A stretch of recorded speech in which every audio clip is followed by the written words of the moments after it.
On the phone, it's a pleasure to welcome to the program Julia Ioffe. She is the senior editor a senior editor, I should say, at the New Republic. Welcome to the program, Julia. Thanks for having me. You have a really a tough piece in the New Republic about stories of being gay in the new Russia. We have a link to that piece on majority.fm. People can go and check out the specific stories, but it really paints a picture of a society that is being incredibly hostile to gay people. To outline for us first the laws that have been passed over the past year, essentially making gay people second-class citizens and even sort of discussing gay people illegal. So the main law is the anti-gay propaganda law, and what it does is it's purposely pretty vaguely written, but it prohibits propaganda. So discussing, and it's not clear publicly or not, discussing homosexuality, saying that homosexuality is normal, saying that homosexual relationships are on par with heterosexual relationships, and Russians who are found guilty of this law, of violating this law, are punishable with pretty stiff penalties, monetary penalties, whereas foreigners face the threat of a jail term for about 2 weeks in jail. There have also been laws banning the adoption of Russian children by gay couples and banning adoption to countries where where same-sex marriages have been legalized, which, given that Russia has nearly 1 million orphans and has more orphans now than it had at the end of the Second World War, when the country lost 27 million people, is, I don't know that they're in a position to be ruling out, who can and can't adopt Russian kids. So the problem with the anti-gay propaganda law is, I don't know if it comes across in my piece, but Russia is where the U.S. was, 40 years ago, where people generally didn't understand what homosexuality is. They think it's either a choice or a psychiatric or psychological aberration.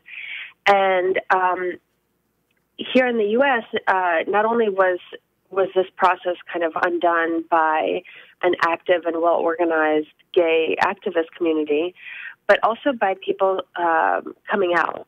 And, it's a lot harder to hate somebody specific that as opposed to, an abstract, nebulous group, a representative whom you haven't ever met. The problem with this law is it criminalizes essentially the process of coming out and makes normalization of homosexuality a lot more difficult, which is its intent.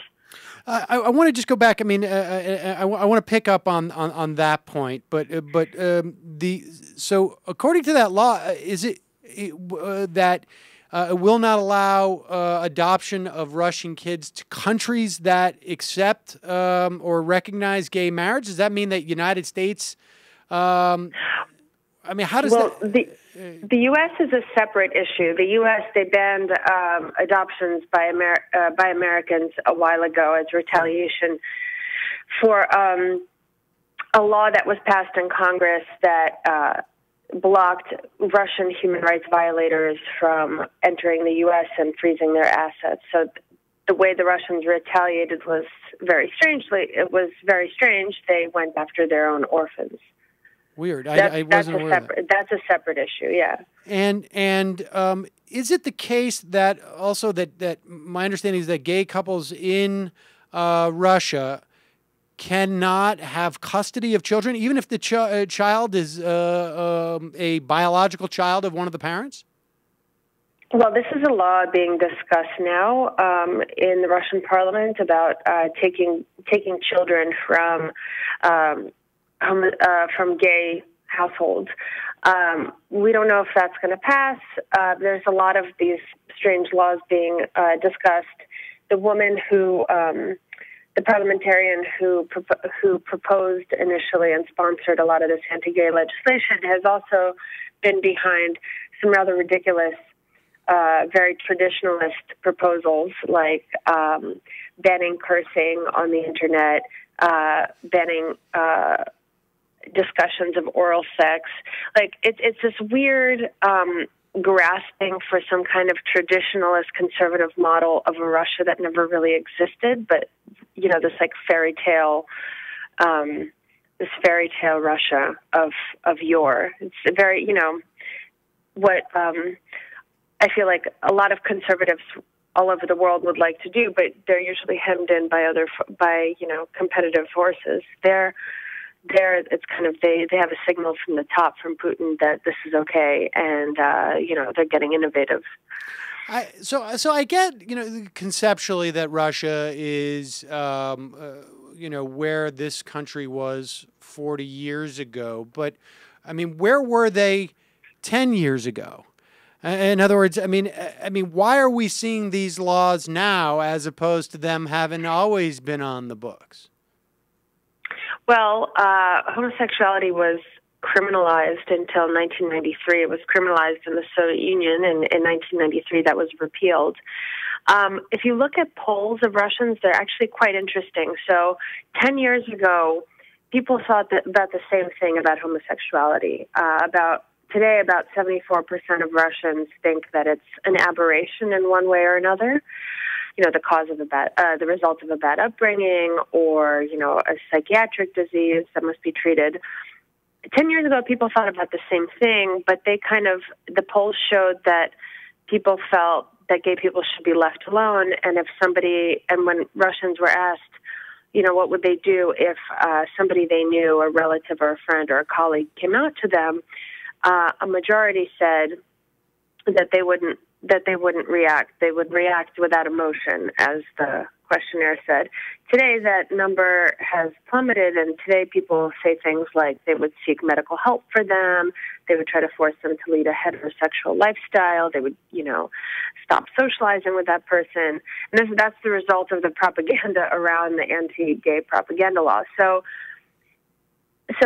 Russia was, where we were 30, 40 years ago, and things were starting to get better. Like, I lived in Russia until last fall, and I had a lot of gay friends there, and things, especially in Moscow, especially in certain circles in Moscow, things were getting better. People were coming out to their parents, to their friends, and seeing that people didn't really care. Now it's gotten worse. It's just many steps back instead of going forward, and part of the reason is Russia is floundering. It is still in the grips of a demographic crisis. It's a shrinking, dying population. Putin is not seen in the cities as a legitimate leader, and he's trying to build a conservative constituency in the heartland, again, by harping on this conservative traditional Russia that never really existed. And also, it's also a reaction to the West, to what's been happening in the West. The patriarch of the Russian Orthodox Church came out and said that these laws were a direct response to laws in the West, in Europe and in America, that legalized gay relationships, and which was in itself a sign of the apocalypse, as he said. So this is also part of Russia's traditional, very strange, schizophrenic relationship with Europe and the West. On one hand, they want to be Western. They want to have a seat at the table in Europe. They want to be seen as an equal sparring partner with America. On the other hand, they want to hold on to their unique non-Western identity. And in this context, homosexuality has, in the last 20 years, since Russia opened up to the West, which happened at the same time that homosexuality was decriminalized, and people had never seen gays. People started to assume that homosexuality was an import from the West, that it was this kind of weird fashion choice that Russian kids were picking up from Western music videos, from Western movies and sitcoms and stuff. So this is kind of, it's seen as protecting a unique Russian identity against, this hegemonic influence of the West, this corrosive moral and amoral influence. So sorry, that was a very rambling. No, not at all. I mean, I think that that largely answers my question. I mean, so to a certain extent, I mean, this raises a couple of things. One is that that homosexuality, the idea of homosexuality, and a certain amount of anti-West, or maybe we can see that as a nationalist, perspective. They're inexorable in some ways. I mean, is that right? I mean, so I guess what I'm asking is, what part of this is a function of a sort of like Russia feeling, or the conservative body politic in Russia feeling there's a loss of Russian identity? What part of it is a function of something that is sort of exclusively problematic with homosexuality to the Russian psyche, and what part of it is being exploited by Putin?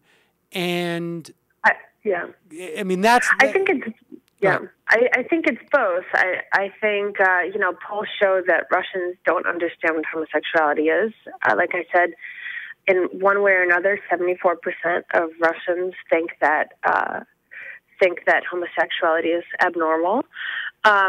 The fact that it's being cynically exploited is a separate issue. I think you saw this in the U.S., for example, in the 2004 presidential election, where in order to consolidate a conservative base, George W. Bush played the gay marriage issue pretty hard and used it as a splinter issue to consolidate and rally a conservative base that may otherwise have stayed home during, in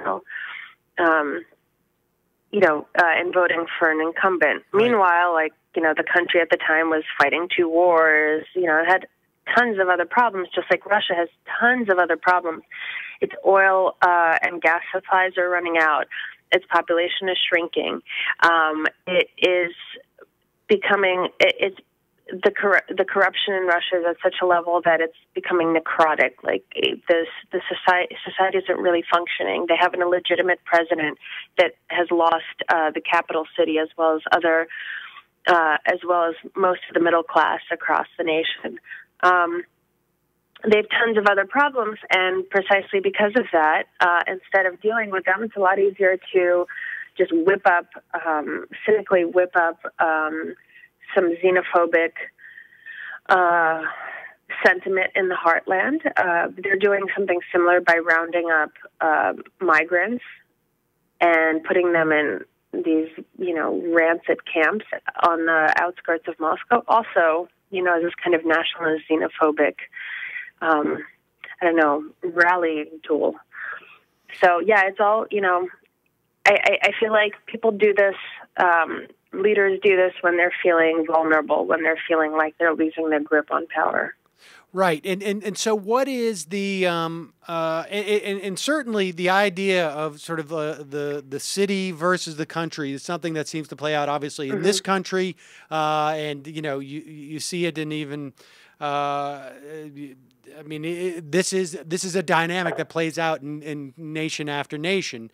What is it? I mean, so to use that analogy of George Bush trying to drive people to the polls, the evangelical base to the polls by at one point he had announced, I think it was an evening press conference that he very sadly was going to have to support an amendment to the Constitution to basically say that gay people are second-class citizens in this country.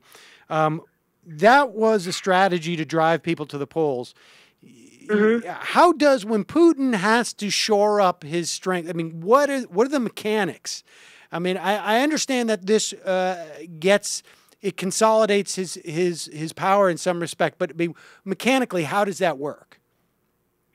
So what happens in Russia generally is, well, okay, so what generally happens in Russia is Putin kind of gives a signal, in this case, that he would like to kind of whip up and solidify a conservative nationalistic base of support. And that signal filters down through the system, and actors on lower rungs of the pyramid, you know, beneath him, or the power vertical beneath him, interpret it as they will. So people in the Duma, which is the Russian parliament, saw these laws working their way through the legislatures of smaller cities across Russia. This was weirdly a pretty grassroots law, and kind of took it up and passed it, and kind of over-fulfilled their quota. You know, it's like the good, you know, the teacher's pet, the suck-up in class, trying to, you know, do extra homework to please his teacher. That's, you know, that's what we're seeing. So, like, we're seeing laws that I'm sure Putin thinks are ridiculous, but isn't about to stop them. You know, like these discussions of banning discussions of oral sex or banning curse words on the internet. It's just like, look, we're doing all these things to please you. Don't you like it? Isn't this what you wanted? Then one of the chunks of the system that takes up that signal is television. Television is still where most Russians get their information, and it's all controlled by the state. So you see a lot of you know, anti-Western, especially anti-American TV. A lot of anti-gay stuff on TV. You have a very prominent TV personality last spring coming out and saying on the biggest channel in Russia, saying that not only should we ban gay propaganda, but we should ban gays from being blood and organ donors. And not only should we ban them from being blood and organ donors, if a gay person dies in a car accident, we should take their hearts and bury them in the ground or burn them. Jesus. So, yeah, which is insane. But, you know, and everybody in the audience just sits there stone-faced and then claps when he's done with this tirade. But that's what happens, is that the system takes the signal and then runs with it and tries to, like, outdo each other. And what you get is these pretty absurd variations on a theme, which here is, you know, solidify this base of support in the heartland since we've lost the cities.